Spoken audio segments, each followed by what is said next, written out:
Hello and welcome to session 36 of the Abomination Vaults Campaign Diaries. Last session we sadly said goodbye to Sesto, who was killed, came back and then retired. So he will no longer be part of our story, unless he shows up again as an NPC or something. So today is going to be about meeting that player's new character. You'll probably notice immediately in the footage that there is a new Fugi, a little bit of a spoiler for his character. And again, this is a temporary one until I can get the proper art done for his character. Speaking of the art, I'm going to go on a bit of a tangent because when I set up this channel, I was not expecting it to force me to speedrun learning art, but that does seem to have been the case. Throughout the various videos and adventures that I've been running because of this channel, I've had to fill in a lot of gaps in artwork, especially for new characters and with these Fugis that I use for the videos. It's not super feasible for an unmonetized channel to commission all of that artwork. I do commission a fair amount, but for a lot of it I do have to do it myself, otherwise it's just entirely not sustainable. But yeah, I just wanted to sort of go through the progress I've made because I feel like it's pretty good. I'm pretty proud of myself, and I just wanted to sort of share some of the behind the scenes of like how I've progressed as an artist by avoiding AI. I actually feel like with the rise of AI artwork, almost in a position of spite has made me want to learn how to draw myself. Because I have a huge amount of respect for artists. I love fantasy artwork and the people who create it, and that's kind of led me to, strongly dislike AI artwork. So yeah, I just want to sort of show you the progress that I've made trying to teach myself artwork using video guides, tutorials, reference, stuff like that. So my journey obviously began with Gorgon's temporary Fugis, which were abysmal. This is my starting point, and honestly the embarrassment I felt having to give this to a player, despite him finding it really funny and enjoying it, was another contributing factor to me wanting to learn to actually be able to do this properly. So I began practicing. I began with some doodles of Boss Scroll because he was relevant to the story at the time and felt like a fun character to practice on. And then I needed to start prepping for the Shiver campaign diaries, which are ongoing at the moment, finishing soon, and the players obviously needed artwork. So I began with Guy, poor Guy, who got this rather terrible piece of artwork. And then we progressed through to Maxwell and Kate, and then I started work on the NPCs with Marie, Charlie, and Miles. And you can actually, I think, already see the progress as we go through these 6 pieces of artwork. And then there's a couple of monsters I needed. So I needed to draw a Russian soldier, and I needed to draw a creepy hand worm thing. And again, I feel like the progress is there. You're seeing improvements. So once I got to this point, I was still a little embarrassed about the artwork that I'd presented the players with. So I wanted to give something like a full effort try. And at the time, I was preparing to play in a campaign which hasn't gone ahead yet. So I committed a long amount of time, a lot of video watching, a lot of references, a lot of, reading tutorials, and I managed to produce this piece. This is Revolt. This is one of my characters that I have not played. He's a Strix air kineticist, and I'm kind of proud of this one. I think it was a huge step up from what I was doing at the time, but there's still some jankiness. I think the face looks a bit weird. There's a lot of shadows that don't make sense. They're kind of just placed for the sake of it. It's not lit very well. So there's room for improvement. And I knew that with the way the channel works, I would need to draw a lot of Fugis, so I wanted to practice that. So I used Namari, an existing character with existing artwork, and tried to draw Fugis based on that character. I think they were kind of successful. I like the artwork. I think I didn't quite capture her personality right, and again, lighting and shadows are a little weak sauce, but kind of happy with what I came out with here. But at the moment, I've just been sort of floundering, almost copying random art styles depending on the drawing, but I felt like I needed to kind of discover what I wanted to do, what my art style would be. So I just did a full test piece on an art style that I liked. This is the first piece where I feel actually quite proud of it. I think the lighting is good. I did ask for advice from Ornifix's player. She's a very talented artist, and she's also the one I usually commission for Fugis, and she gave some great feedback to improve it.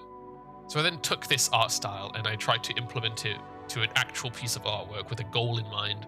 So I tried to draw Joel, because he was relevant at the time. He had just killed Sesto. Bear in mind, the campaign diaries come out quite a while after the videos are recorded, so for us, Sesto died like 2 months ago. So I was pretty happy with this one. I think it came out really well. I think it is a little too chibi for what I want though. So I, again, tried to mix things up. And this time I tried to do a realistic render. The intention of this art piece was to do almost like what-if versions of May and Ornifex if they were evil. May was supposed to have been if she had signed a contract with Corlock and had become sort of enslaved by him, and Ornifex was if she had been sanctified by Yog-Sothoth. I realized halfway through this piece that I'd gotten way too obsessed with rendering the fur and had forgotten to actually make May look infernal, so I kind of abandoned it. It was a lot of work to get to this point. I wasn't super happy with it either, and I decided that this is probably not the art style for me, as I like to kind of just smash things out in a single day, and this required way too much time for my schedule. So next I wanted to try a full imagination piece, and I have a website with a bunch of homebrews on it and my homebrew world, the world of Venian. So I took a random race that I created for that, and I wanted to draw some official artwork, so I did this Child of Loki tiefling.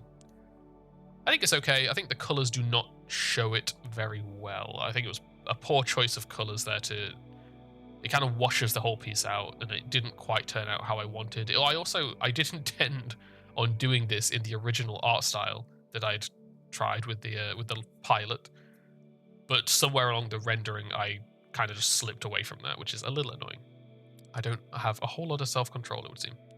And then I was looking at the artwork for Heart, and I really like that art style of the thick black lines, so I wanted to try that, but without actually knowing what I was doing, I kind of just threw together this piece and was a little disappointed with it, so gave up on that.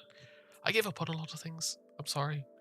So I forced myself to go a little bit back towards the art style that I was practicing originally, and I did a full practice group shot of our full team of heroes currently, plus Rock, because I just wanted to draw him and make that player feel included. And this one I'm pretty happy with. I think Rock's ended up coming out the best. I think May and the Goblin that you will be introduced to soon were not amazing. Milo, I think I didn't do his face very well, and now he looks a bit a bit pudgy in the cheeks. But otherwise, I'm pretty happy with this one. And then almost as a bit of a palette cleanser, I just did a doodle for a homebrew item that I'm adding to Pathfinder. You'll see it soon. And I think it was fine. It was cute. It was whatever. And then we did another palette cleanser with Dead Sesto for a thumbnail. This is obviously a copy of the Family Guy thing, so it was more of a case of copying something that exists and just changing it, which was easy to do, and it's a pretty low effort drawing. And then we can kind of get to a good comparison from the starting point, because I needed a new temporary Fugi for our new character. So you can compare, obviously, Corgan's to this new one and see the progress that I made in general. And I'm pretty happy with that. This has been over the course of like half a year.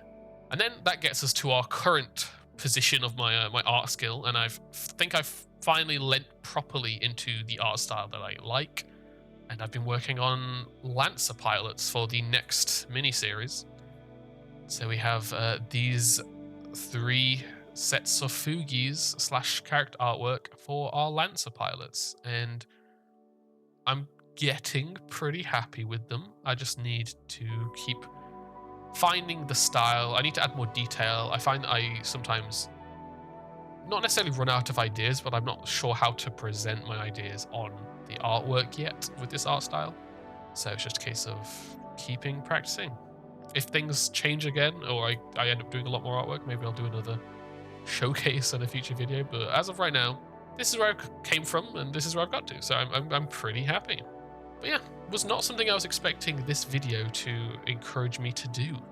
But it's been kind of fun, and I've enjoyed it a lot. And yeah, not too shabby. But back to the point of the video, we needed to introduce Sesto's player's new character. So that took a bit of consensual railroading. The new character has a much deeper backstory than Sesto did, and as such, I could introduce them in a quite specific way. But that meant I needed to get the party to a specific spot in the Gauntlet. In-game, they knew they had about a day until Boss Skrog's wedding, and that was something they did not want to miss. But it gave them a whole day to carry on exploring the Gauntlet, so back they went. They returned to the secret door, the one that they had found initially before fighting Volok, and after some prep, they pushed Gorgon to the front and set off through the tunnel. They have very much liked having a proper tank to lead the way in these fights. But obviously, they almost immediately ran into the Scalathrax.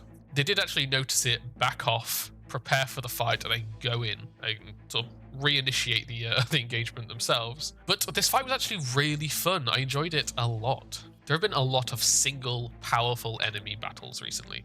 So it was really fun to see them fight something where their attacks landed, their abilities worked, they could use tactics.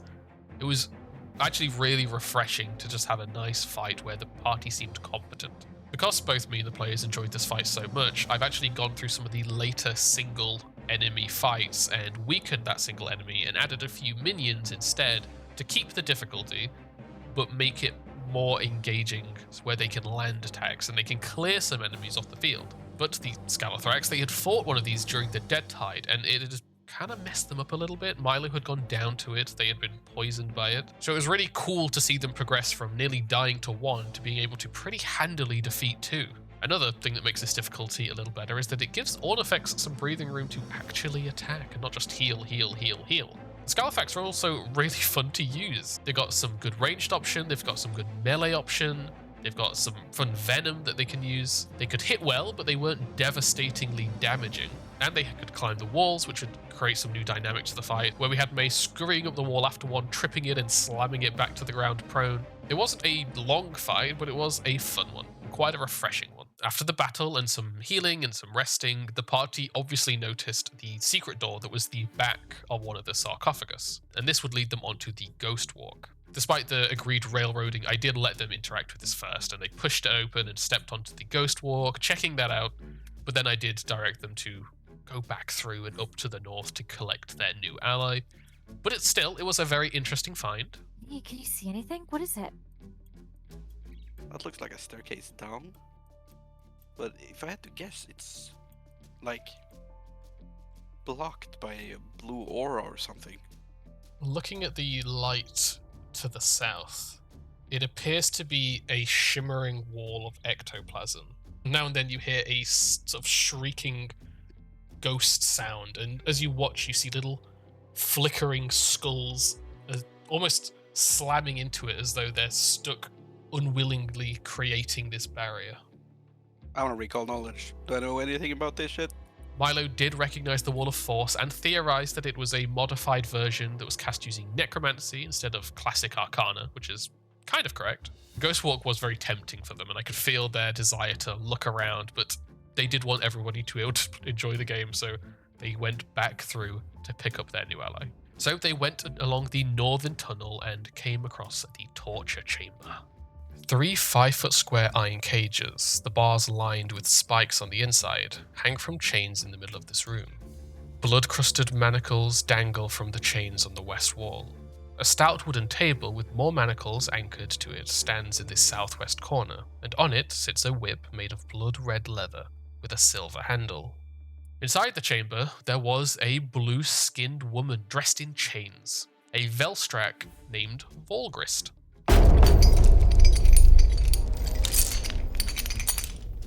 She was the torturer of this dungeon and was working with Volok to keep hold of the victims until he needed to use them as batteries.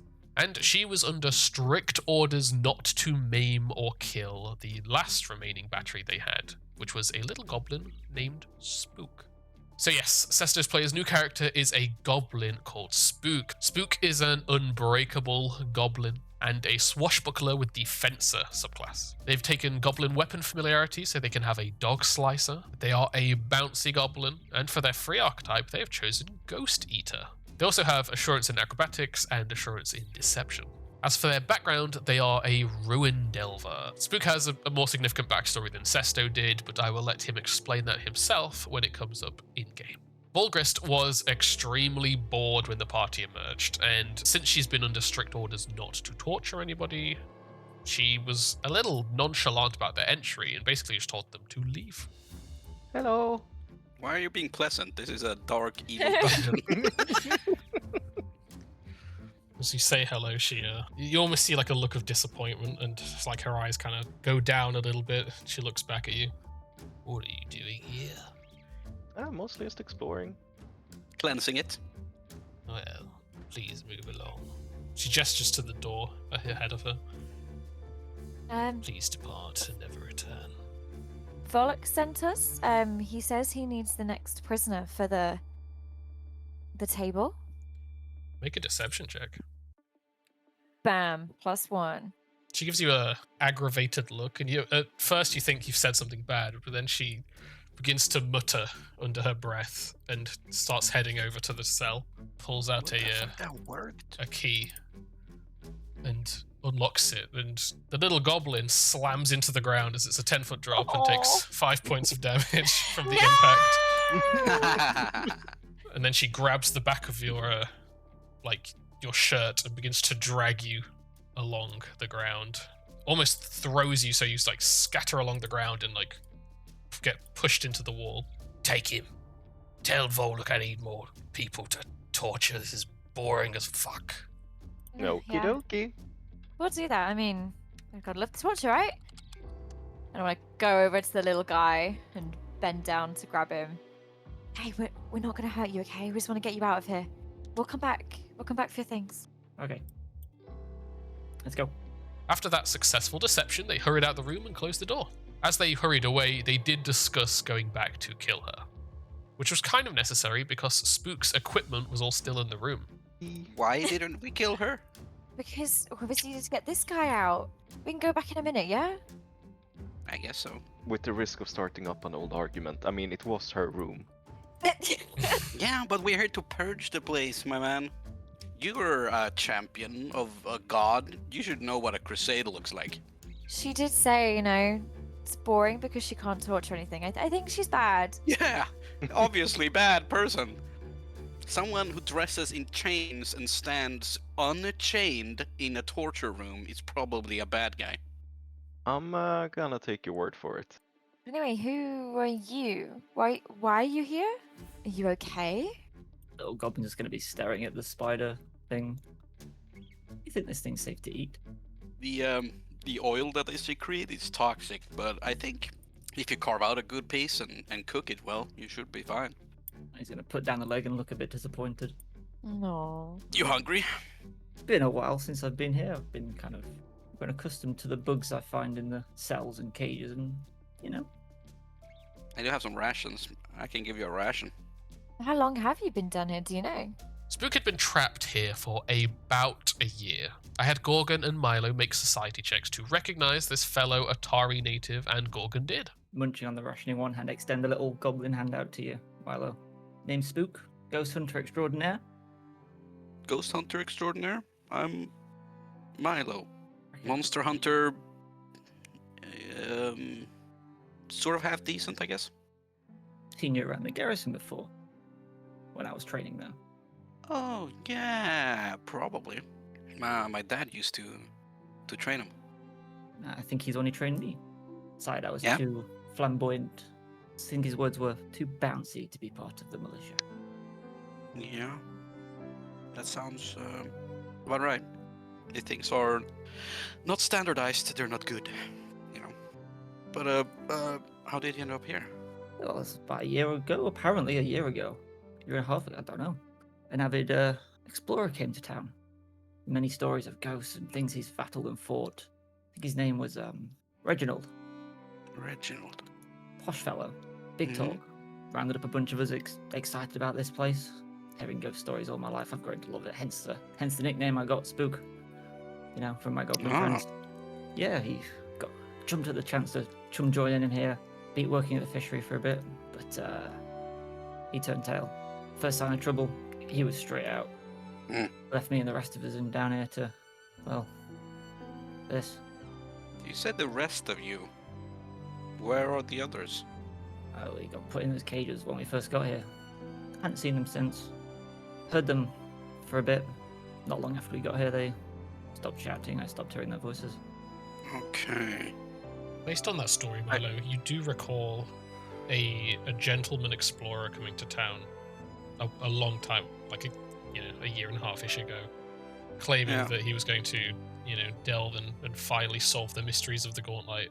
And he went up there, and then like the next day came to town and was essentially said, "Yep, we solved it. It's all sorted. We're all leaving now." And the town just assumed that everybody had left, like he said. So there was never like a search effort for the 5 people who went with him. I remember that guy. I thought he was pretty cool. Me too. Turns out, he's a bit of an asshole. Yeah, and a liar. None of us knew any of the people that went with him were missing. We assumed you went with him and became like an adventuring group, and, we were expecting news any day. Well, maybe not really, but wow. That sucks. You all right?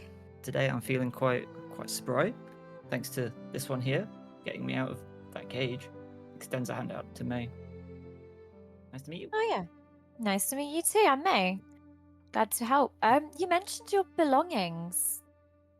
Do you have anything on you of use, or do we need to go back in there pretty swiftish? But yeah, Spook wanted his stuff back, and they also wanted to kill the evil torturer, so they headed back. This fight was much more difficult than the previous one. It was kind of a direct example of some of the stuff we didn't super like about these single target fights. Her unnerving gaze is a constant aura of fear, and we had plenty of fails and some critical fails to this effect. And it always took multiple rounds to fade away, and it also mentions nothing about gaining immunity to it. So once the fear ran out, I was having them roll again, which gave them new fear, which basically meant for the entire fight, they were diminished slightly. Minuses on their attacks, their AC, their saves. And while her AC is not super high, with the fear in effect, it kind of is too high. The location of the battle means that she can attack anybody, anywhere, at any time, as long as they're in the room. And all of her attacks cause bleeding. They also cause the target to be grabbed on a crit, and while they are grabbed, they can't get rid of the bleeding. And remember, bleeding is doubled on a crit, so this is stupidly nasty. We ended up with multiple grabbed heroes at the same time, and I described the chains as wrapping around them and hoisting them off the ground, digging into them, causing them to bleed, and just holding them, writhing in the air. So our heroes obviously spent precious actions trying to escape these chains instead of dealing the damage they need. But obviously they needed to, so they don't bleed to death. But the DC was a 25, which is pretty high, especially with the fear. Luckily, she doesn't have any action compression, so she couldn't tear apart the entire party at the same time and just destroy them all. But essentially that was the only thing alleviating a truly difficult battle out of nowhere. The thing that really caused my party to struggle, though, was again the regeneration, this time 10. Unlike Voluk, this one can be suppressed by holy magic or by silver, but our party didn't know that. And they did make recall knowledge checks, but they rolled low and could not figure it out through recall knowledge. It ended up taking them a long time, multiple rounds, until Gorgon just happened to hit her with an holy scimitar attack, and that deactivated the healing, which then gave them a spurt of energy to cut her down while they could. Even before they stopped the regeneration, she couldn't fully heal the damage they were doing, but it was a very slow progress. All the while, she was tearing our heroes apart with her bleeding and her chain attacks. Once Gorgon did turn off the regen, though, this was the morale boost my party needed, and they surged forwards, desperately trying to get her down as quick as possible. Gorgon began to reliably keep that regeneration turned off, and even though May did go down and the bleeding took her to dying 3, they did manage to finally bring her down, and May was obviously healed to keep her from dying. This battle kind of revealed some difficulty preferences for my players. Half the group really enjoy this level of difficulty and the satisfaction of overcoming it, kind of like a Dark Souls fight. The other half don't particularly mind the difficulty, but what they don't like is one enemy. They would rather have the same difficulty of fight, but it's because there's multiple enemies. This is especially true of May, who can't really make use of her monk stances. Stoked Flame Stance, for example, has the sweep trait, so she needs to attack one target and then the other to gain that multiple attack penalty advantage.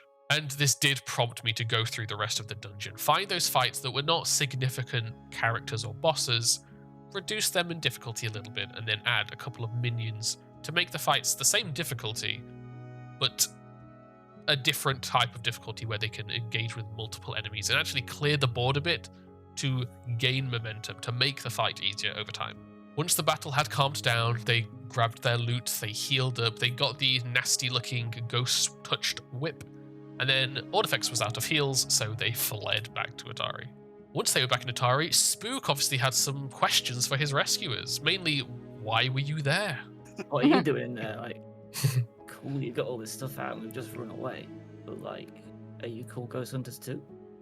No, we're everything hunters, kind of. You see, we're trying to do what that fellow said he did. Basically, end the threat of the Gauntlet forever. Adventuring party? Delving into ruins and... Yeah. We are now. And you've taken me back out with you. Yeah, I mean, did you want to stay? Do you want to take me back in when you go back in?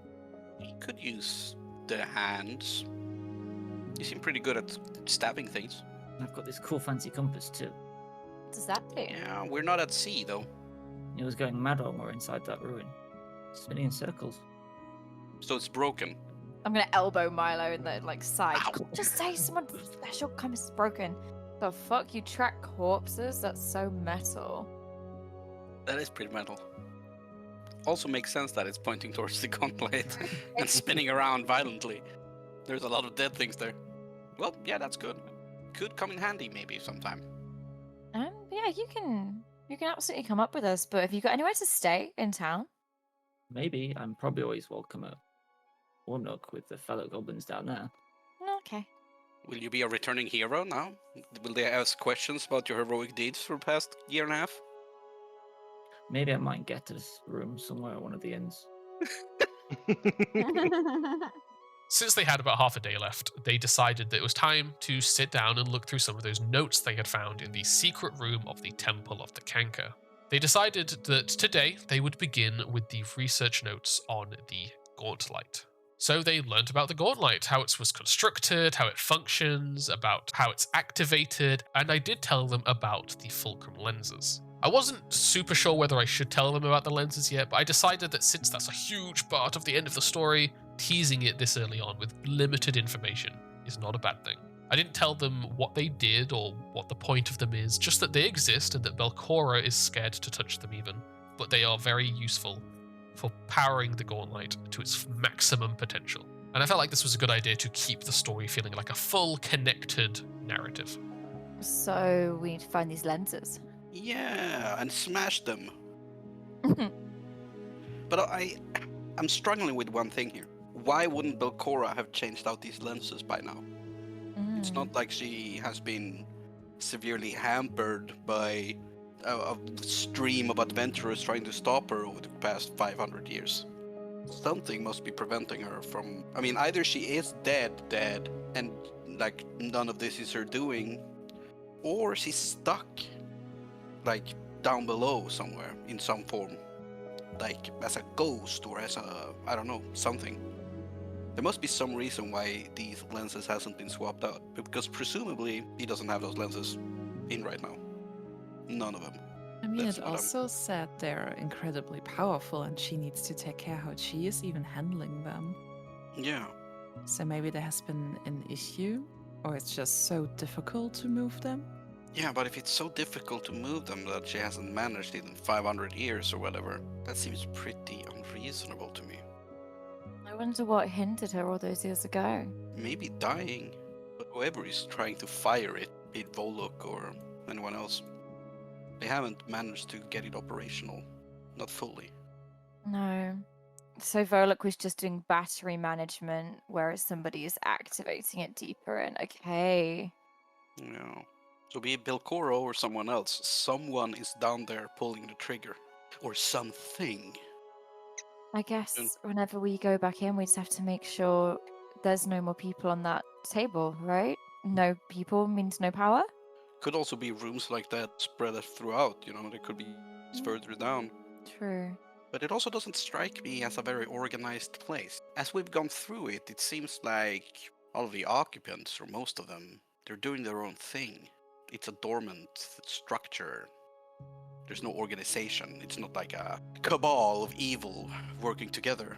Yeah, part of me wonders if Furlock was just maintaining the power source because that's what he was told to do. Could be that there's like a group of people working together, spread across the floors, but that most of the inhabitants are just there for one reason or another. Because there are like signs of some organization. I mean, the torturer lady was in cahoots with Volok, as far as we can tell. I wonder if this line of thinking will stay once they get past the barrier and see the more structured side of the Gauntlet. But that was it for this session. Next time, we have the long-awaited wedding of Boss Strong. There are going to be some really fun party games for this, and the chance for our heroes to earn some really cool new loot if they do well in those games. Thank you so much for watching. We do have Shiver still releasing. There is one more episode to release, so that will soon be fully out, and you can watch the full thing as one triple installment episode. That wasn't the sentence. If you liked this video, then please leave a like and comment if you want to support. As I said, this channel is not monetized, so the only support you can do is to subscribe and like and comment and just share the videos around. I've kind of teased it, but the next series after Shiver will be Lancer. We are doing Operation Solstice Reign, and if we enjoy it, we'll be going into the follow-up adventure after that. But that's it for today. I shall see you soon. Bye-bye.